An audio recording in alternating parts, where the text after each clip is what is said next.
I'm Zibby Owens, and you're listening to the award-winning podcast, Moms Don't Have Time to Read Books. I just wanted to encourage you all to watch some of my IG Live videos on Instagram. On Instagram, my accounts are at Zibby Owens and at Moms Don't Have Time to Read Books. But in case I haven't told you, which it occurred to me that maybe I haven't, on Instagram, every day at 11 o'clock Eastern Time, I interview authors live from my at Zibby Owens account. And to watch it, you just have to open up Instagram. And if you're following me when I'm live, it'll show up on the upper left of your screen in the story section, and it'll say live, and there'll be a little red circle. So every day, Monday to Friday, I do an IG Live show. Check it out. I do 1 to 4 authors a week. Sometimes the shows become these podcasts. And I also do one on Sundays at 2 with my husband, Kyle. And we talk about step parenting and life and all the rest. So if you haven't watched an IG Live, please do. And also, I have a virtual book club that I hope you know about. This is all on my website, by the way, zibbyowens.com. But check out my virtual book club, which is through a site called Book Clubs with a Z, BOOKCLUBZ.com. And no, I didn't make that up after my name, but actually it just worked out perfectly. So go to bookclubs.com, and I'm actually the featured book club on their homepage. So you can just click and you're invited to sign up. I have amazing guests every week, and that meets Tuesdays at 2 p.m. Eastern Time via Zoom. So please don't miss out on all these other offerings for all of you guys who are loyal listeners to Moms Don't Have Time to Read Books. And always feel free to check out my website at zibbyowens.com to find out what I'm up to and what else you can do. Oh, and also sign up for my newsletter. In my newsletter every week, I give updates on the latest, the book recommendations, all my podcasts, all my IG Lives, my book club, and any other fun information, plus usually some list or article or something that I think would be helpful. So also sign up for my mailing list if you get a chance. Okay, that's enough for me. Now go listen to this episode. Today's sponsor is Violets Are Blue, which is an organic small batch skincare company that gives back to women in treatment for breast cancer, started by a breast cancer survivor herself. 10% of the Violets Are Blue earnings go toward skincare packages that they donated to women on their first day of treatment at Mount Sinai in New York City. For 20% off, use code ZIBBY20, ZIBBY 20. I had the best time doing an Instagram Live with Wally Lamb, who is the author of 6 New York Times bestselling novels. I'll Take You There, We Are Water, Wishin' and Hopin', The Hour I First Believed, I Know This Much Is True, and She's Come Undone. I Know This Much Is True and She's Come Undone were both selected for Oprah's book club. Lamb also edited Couldn't Keep It to Myself and I'll Fly Away, 2 volumes of essays from students in his writing workshop at York Correctional Institution, which is a women's prison in Connecticut, where he's been a volunteer facilitator for the past 17 years. Sought-after keynote speaker, he has spoken at universities and colleges, libraries, arts and lecture venues, and literary festivals around the country and has won a bazillion awards. His latest project, I Know This Much Is True, is an HBO original limited series, which just aired. Lamb is a Connecticut native who holds bachelor's and master's degree in teaching from the University of Connecticut and a master's in fine arts in writing degree from Vermont College. He currently lives in northeastern Connecticut and in New York City and is a parent with his wife, Christine, of 3 sons. Thank you so much for coming on my Instagram Live. Thank you for coming on Moms Don't Have Time to Read Books. So exciting to have your show, to be able to watch it and read it at the same time. It's really, really a pleasure. So thanks. Sure. So just because the show has just come out, what is it like for you? Your book came out so long ago, and now suddenly here's the show. What does that feel like for you? Well, it's very exciting, and it has been exciting for a couple of years. I was able to be on the set several times in the past year and working with Mark Ruffalo before that to sort of put everything together and get the right director and so forth. So everything came out beautifully. And, it was a long haul. Back when, in 1998, when the novel was first published, Oprah picked it up for her book club, like right out of the gate, and it was sold to the movies. And the intention by a major studio that had bought it was to make a 2-hour movie. Now, the problem is that it's pretty impossible to turn a 900-page book into a 2-hour movie. It's just it's a small container to put all those pages into. So it went on for about 15 years, and they kept trying to write screenplays and so forth, and they couldn't get it to work. And then at the end of 15 years, there was this little thing in my contract with this studio that said if they couldn't make the movie in 15 years, the rights would revert back to me. And so lucky me, along had come, premium series with major actors in them and so forth in those 15 years. So, my agent said, okay, let's shop this around as a series. Who would you like to play the twins? I said, oh, that's easy. My first choice would be Mark Ruffalo. So she sent him the book. He was filming in Europe at the time. About maybe a week and a half later, I get this unbelievably sweet email from him saying, Wally, I'm a slow reader. I'm only half of the way through, but I already know I want to do this. He said, these are my people. He says, this is the family that I come from and the place I come from.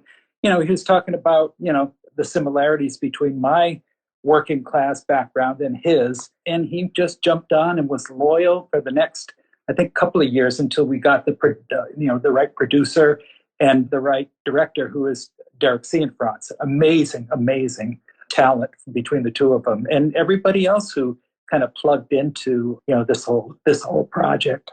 Wow. So this is like the one example of why it's great that the film industry can be really slow. Yeah, because exactly. it's like you tried to fit a round hole in a square peg 15 years ago, and now finally you just didn't know that pegs came in this size. So it's great. That's exactly right. Yeah. Oh, fantastic. So what's it like? So first of all, how, and I don't only want to talk about the show, but it's so exactly like the book. I was prepared to watch the show and have some sort of interpretation of the book, as so often happens. But this is literally like the same dialogue, the same scenes. How did you get that? How did you do that? It's impressive. I certainly didn't ask for that. What happened was that Derek, I saw that he had great instincts right at the beginning, and I had loved some of his earlier films, Blue Valentine and The Place Beyond the Pines. And he said to me, I think maybe the first or second time that we met in New York, he said, I want you to know that whatever this turns out to be, I'm going to honor the story that you created. And my response was, well, that's great. I really appreciate that. But don't forget to make it your own. So, I helped them, sort of take a look at the setting, the Three Rivers, Connecticut, a sort of a fictional amalgam of some of the towns in Eastern Connecticut, where I grew up and where I live now. So I did preliminary work with them, and then I just let it go. I said, Derek wanted to write the screenplays for the 6 episodes. And I said, yeah, I don't need to see them. I don't need to be consulted. You make it your own. And I could see when I made those visits to the set while they were filming that, okay, this is going to be really special. So, yeah, there are changes. The dialogue is pretty much the same dialogue as the book. But he made some, I think he made some really wise changes. And, they sort of roll out as the episodes continue. But I was perfectly happy with them. I didn't miss what I had written the book that didn't get into the series. But yeah, all was well. Wow.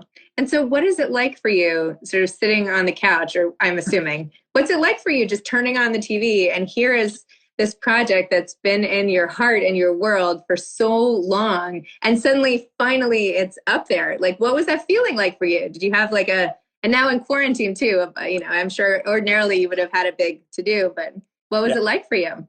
Well, I was invited when Derek was still editing the episodes, and that was just about the time that the coronavirus was sort of taking over in New York. And it was kind of on my back burner. And Derek invited me and my wife to come in for 2 different Mondays to a screening place, like an editing studio. And he said, these are still kind of rough cuts, but we want to show you the series. So we went in on one Monday and saw episodes 1 through 3. And then the following Monday, we saw episodes 4, 5, and 6. My wife went back to Connecticut. I hung around at our little apartment in New York to do some work. And every day I walked out, either to go on the subway or, to the movies or something. And it's like, man, there are more masks today than there were yesterday. So finally, after about, 4 or 5 days, I said, I think I better hightail it into quarantine. So luckily, I didn't get the virus while I was hanging around in the city. And so I had the 6 episodes sort of, I had seen them, but it was a way different thing on Sunday night. We were invited by the producer, Film Nation, to have a toast so the episode aired at 9. And we all convened by Zoom at 8 o'clock. And, the actors and the producer and the director and Mark was there and so forth. And we all just sort of expressed how excited we all were because we could finally share it with everybody else. It really had been a labor of love for so many people. Wow. Well, congratulations on the show being out in the world as the perfect complement to this book being out in the world. So great job. Congratulations. Thank you, Sibby. So let's go back to the book. So let's teleport back to the late 1990s. Mm-hmm. What made you write this book to begin with? Why these characters? Why the twins? Why paranoid schizophrenia? Mm-hmm. What drew you to these characters? And tell me about writing the book at the beginning. Mm-hmm. My first book, She's Come Undone, was published in 1992. And I had a breakfast meeting with my then agent out in California, and she pulls out some, legal size paper. And I said, "Oh, what's that?" I was on book tour for She's Come Undone, a modest little story by Wally who. And so she said to me that the publisher would like to do a second book with you, and they would be willing to give you some advance money. And I said, well, that seems a little backwards to me. I said, I haven't done any work and they're going to give me money for it. But my agent said, "Oh, well, that's an interesting point of view. Would you like a little bit more Chardonnay?" So anyway, I ended up signing on the dotted line. And then I went home and I couldn't think of a damn thing. Zibby, I was so freaked out that here I had been paid and I couldn't think of a topic. And then one day I was sort of facing desperation at that point. I mean, I remember I had extracted one of my kids' toys from, their toy box that they had at that point abandoned. And I one of those little wooden paddles with the elastic and the rubber ball and so forth. And I had gotten embarrassingly good at that, 94, 95, 97. And in that sort of era of panic, I got it was almost like a movie in my head, not longer than 5 or 6 seconds. And what I saw in that silent movie was a guy in a pickup truck driving on a sleepy country road. And I didn't know who he was. I didn't know why he was out driving in the middle of the night when everybody else is home sleeping. And so I started writing in this guy's voice, and it turned out to be an angry voice. And that was the beginning of Dominic, who is the main character of the story. And I didn't know at that point he had a brother. I didn't know certainly that he had a twin brother. But the more I wrote, the more that character revealed himself to me. And earlier, about 1988, 89, 90, I had been a high school teacher. I mean, I still was when I started this novel, but I was running a writing center and we were writing across the curriculum. So I had a history class come in and they had been studying the Great Depression. And I said, well, I think I'll create a program whereby people who had been teenagers during the Great Depression and are now, elderly, retired and so forth, I'll have them come in and the kids can interview, these different subjects. So they came in, there was a 3 or 4 day program. And the first day there was a guy he was a little bit unusual. He didn't say anything. And finally I said to him, "Mr. Mayock, would you like to, tell us your story of growing up during the Great Depression?" And at that point he took off his dark glasses and he had a missing eye and he uncrooked his arms from he had his hands in his armpits. And I saw that he had a missing hand. And he proceeded to tell us a story about how he had been a pacifist in World War II, and he had studied his Bible, and from that Bible, he had, God had spoken to him that if he could make, a huge personal sacrifice, then he could stop the war. And so I saw all my high school students look at each other like, so anyway, he was coming back the next day, but none of the kids wanted to work with him. They were too freaked out. So I started talking to him and I got to be friends with him and learn his very sad story. He had been locked away in the state hospital for the mentally ill for years, for decades. And he had gotten out back in the 1980s, I think. And so that, Thomas Bursey is an amalgam of this guy, but also he is sort of consumed by the twin thing. And as I realized that Dominic and Thomas were twins, what I began to figure out, and I'm talking about slowly over years, was that the reason for Dominic's anger is that it sort of covered over his fear. These guys had started out as a single fertilized egg that, for reasons we don't know, split apart and became two different people. One of them develops the disease, one of them does not, but is sort of cast into the role of his brother's keeper. But Dominic is reluctant as a brother's keeper. He promises his dying mother that he'll take care of his brother, but that's a pretty big assignment. So I wanted to, the more I got into it, and, I don't write with an ending in mind. I write to discover on a daily basis what's going on with these people. And so little by little, I realized that Dominic, in his own way, was damaged by their upbringing.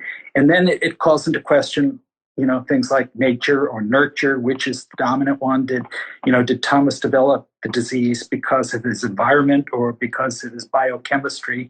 I ended up not coming to any conclusion about that, but I investigated. And I think probably fiction writers don't need to answer questions. They just need to ask them. There's one perk of fiction writing. Wow. Well, that is a really interesting story. I would never have guessed that was based on a true occurrence, that someone had actually done that. And I'm assuming the Depression era man also took out his own eye, like he did his hand. Both. Yeah. Oh my gosh. He took out his eye first and was locked away in the hospital, given electroshock treatments. And this is back in the 1940s. And he told me, he said, I had to be cagey or else they'd keep giving me those things. So he said, I worked in a defense plant. He worked in a tannery.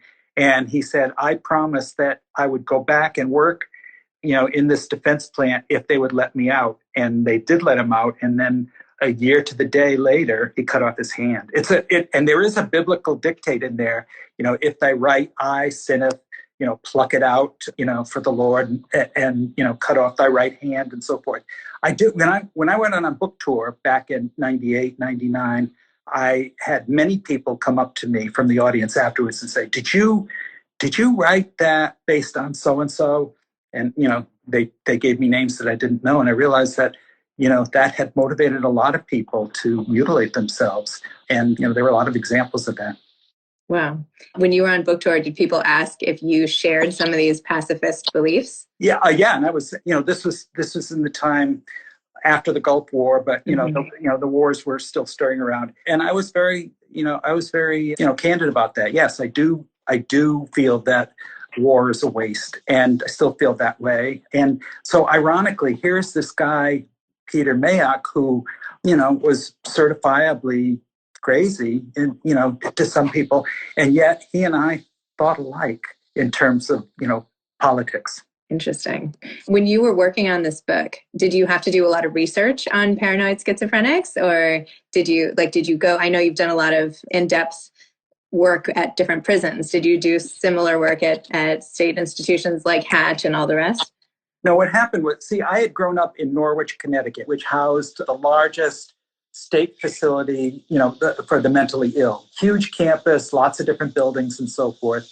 And when I was a kid, I would be riding in my parents' station wagon in the back seat, and whenever they drove by this facility, I would be curious about it and a little bit scared by it, but also fascinated, and it just seemed mysterious to me. I never walked the grounds until I started writing this novel. I learned somewhere along the way that my own grandfather, my maternal grandfather, who was an Italian immigrant, had been housed in the last years of his life, not only at that prison, but in the forensic building, with the bars on the windows. He had committed a criminal act against my grandmother. He had a brain tumor, and it had turned him violent, and he tried to kill my grandmother. I knew my grandmother and loved her very much, but my grandfather, I didn't know at all. Deep, dark family secret. Sort of old school Italians. You didn't talk about the shame of this and so forth. So I didn't know anything about him until I was about a teenager. So in some ways, I think I was reaching out, without realizing it while I was writing that. I think I was reaching out to create a grandfather in the vacuum of the one I didn't know anything about. But of course, the grandfather I created is not a nice guy. Yeah, I was going to say you could have made him a little warmer and fuzzier if you were going to make yourself a grandfather, but yeah.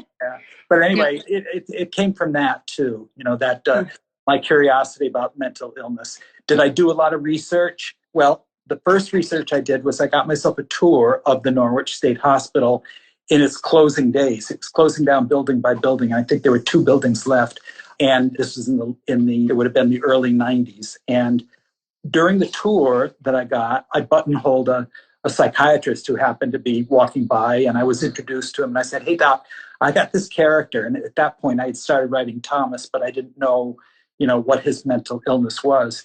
And I said, "So this guy is saying this, and he's doing this, and so forth." And he was the one who said to me, "Sounds like paranoid schizophrenia." So now it was incumbent on me to learn all I could about that disease. It's not in my family, thank goodness, but I really felt like, I needed to do my homework.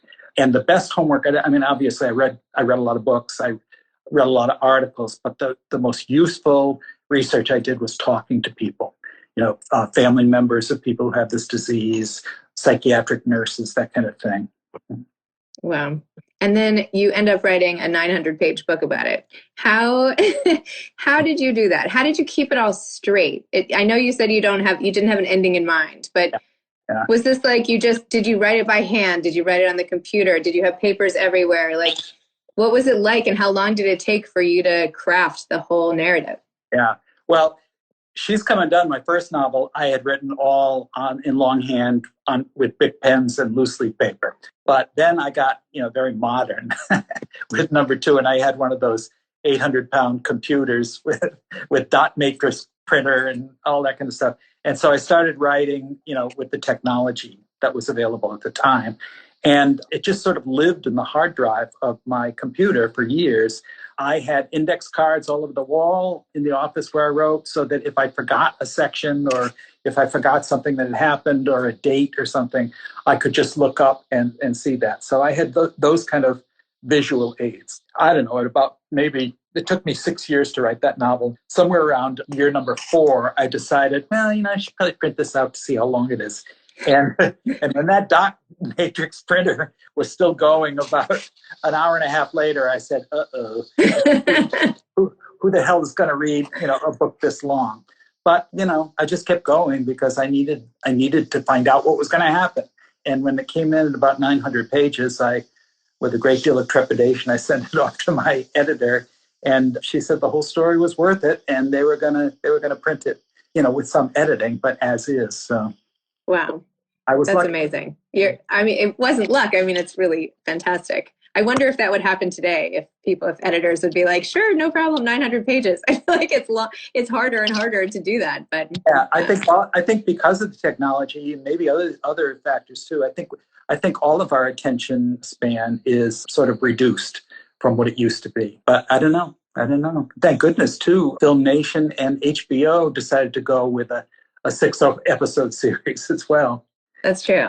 Although when it ended on Sunday, I was sad. They, sometimes they do 2 at once in the beginning, but no, just 1 at a time. So we have to wait. Yeah. How did you always know you wanted to be a writer? Like, is this something that you always aspired to, or like, how did you end up doing She's Come Undone? How did not to take too much of your time, but just how do you realize you're such a gifted writer? How does that happen? Well, first of all, I would quibble on how gifted I am. And I always feel sort of apologetic about anything that I've written. I hate it when I go to a reading of a book. I'm giving a reading of a book that I've published sometimes years before.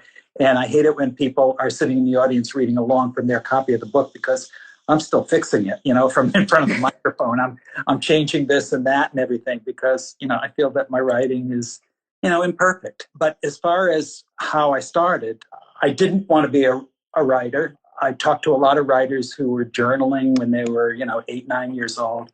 That wasn't me.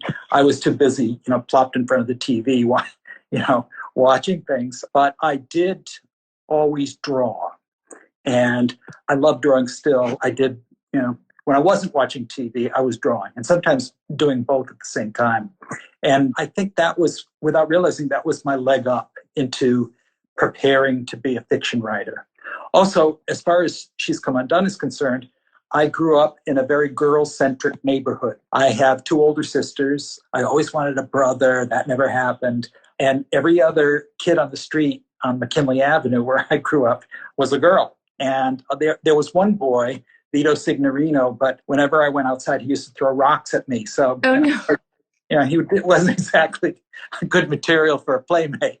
Anyway, so I wasn't really such a lonely kid, but I was a solitary kid. Occasionally I would be, cast in some fantasy thing that my sisters and their friends would be, they were one time they were nurses at a hospital, and they let me play with them so that I could be the patient and they could, give me shots. They would stick, common pins into my arm and stuff like that. But other than that, I would kind of be an observer of their weird games and, play. And so I think that's not a bad thing, if you're going to grow up to be a writer, particularly of a writer of a book with a female character who is speaking to the readers.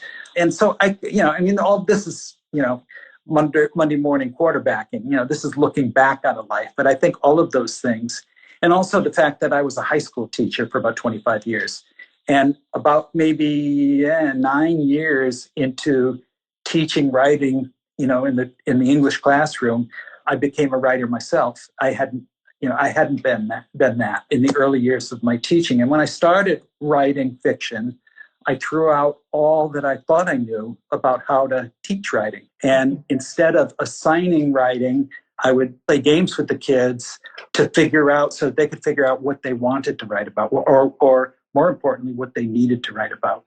And so what they needed to write about was themselves, being adolescents.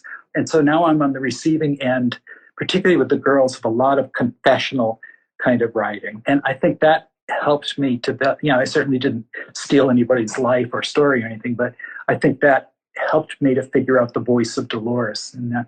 Interesting. Wow.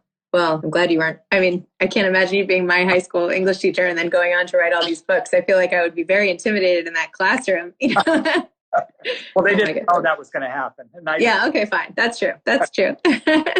Well, once you started writing and realized you were, let's pretend you're not gifted just to make you feel better, but I can believe what I believe. But anyway, let's at least both agree that you are a writer. So now that you agreed that you're a writer, what kept you going? Like, what did you like about it? And what made you keep churning out beautiful books? Or let's not say beautiful, books. Okay. What was it about it that appealed to you the most? What did you love about it? Or what kept you coming back to starting new projects? I think, and this has happened with every single novel that I've written. I think I'm working on number 7 right now. But starting novels is always difficult for me. I spin my wheels for a long time before I get traction on something and start going. And I have to fall in love with and in worry about the character in whose voice I'm speaking. It's only then that I can sort of move forward. And like I said, I don't plan out, a plot line, or I don't know what the climax is going to be that I can write toward. I'm sort of envious of writers who can do that, but that's not me. And so it's the daily discovery. And on the best writing days, it's the surprises that occur in the middle of the writing. I'll maybe plan out what's going to happen, and then all of a sudden it turns into something else. And I like chasing those surprises. I certainly didn't write for royalty checks or anything like that. I still don't. I'm not a very good money manager. My wife is, she's the controller. She's the accountant in our relationship. So she handles that. That's how I do it. Oh, sorry. I just want to know what your latest book is about. Yeah, I can talk a little bit about that. I realize I write to address my fears lots of times. And one of my biggest fears when my kids were little, and now that I have little grandchildren, we have a grandson who's 5 and 2 granddaughters who are 2 years old and I think 7 months old. Oh. And so my fear has sort of been relegated to fear of my grandchildren's safety. And what I'm writing about is a guy, in the voice of a guy who is incarcerated, doing a 3-year prison sentence for involuntary manslaughter because he has backed his car up without realizing that one of the kids was there. So it's a dark beginning, but I'm rooting for this guy, and I'm rooting for his marriage, which is crumbling because of this. And I'm also, I've done that volunteer work in the prison, so I have that kind of knowledge, even though I, volunteered in a women's prison. But I've got a lot of the material about the restrictions and the craziness and the abuse of power that goes on in prison. So I'm writing both his prison experience and what happens when he gets out of prison. Wow, sounds really good. Well, whatever happens while you're spinning your wheels, you end up with these great ideas. So I guess that's just part of the process. Okay. Hopefully that'll continue. You've been so generous of your time. Just one last question. Do you have any advice for aspiring authors? I know you've sprinkled some already, but just any parting advice? Yeah, it's the same advice that I always give people who are sort of at the starting gate of writing, or who want to write a book, or who want me to write their book. I got a great story. Do you want to write it?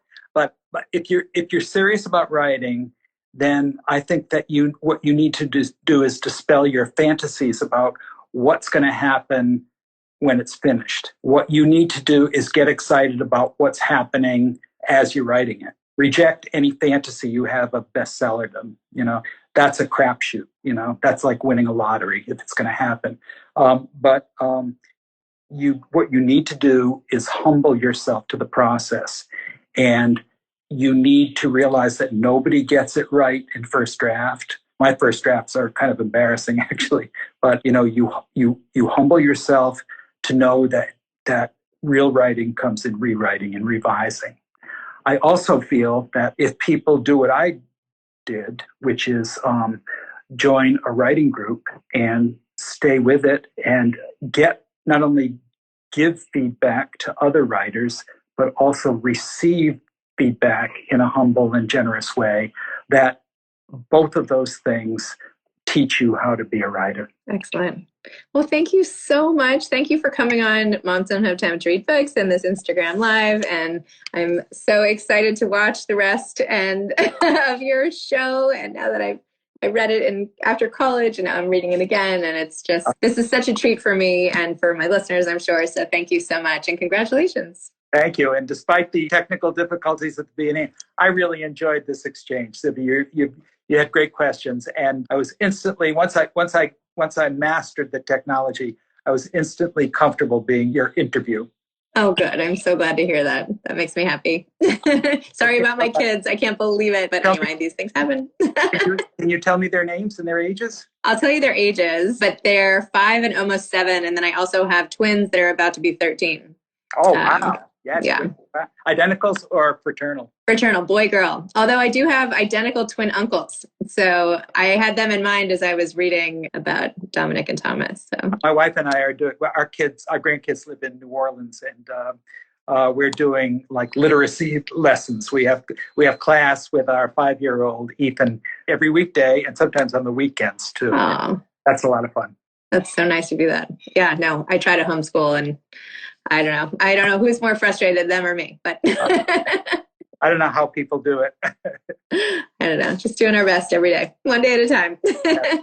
Well, thanks so much. It was really fun, and have a great day. And I'll be watching this Sunday again, every Sunday till it's over. Thank you very much. And I just want to tell all your listeners and your viewers to stay safe and stay healthy. Thank you. And to you too. All right. Thank you. Bye. Thank you. Thanks again for listening to my podcast, Moms Don't Have Time to Read Books. If you liked this episode, please follow me on Instagram at Zibby Owens and at Moms Don't Have Time to Read Books, and sign up for my mailing list at zibbyowens.com so you can always hear about the latest things I'm up to. Thanks a lot. Today's episode has been sponsored by Violets Are Blue, the organic small batch skincare company that's giving back to women in treatment for breast cancer. Use code ZIBBY20 for 20% off violetsarblueskincare.com. Thanks so much to Steve and Ryan at Texture Sound for the sound editing. And thank you to Morning Moon Productions for providing this fantastic intro and outro music. Thanks for listening. You could always email me at zibby@zibbyowens.com.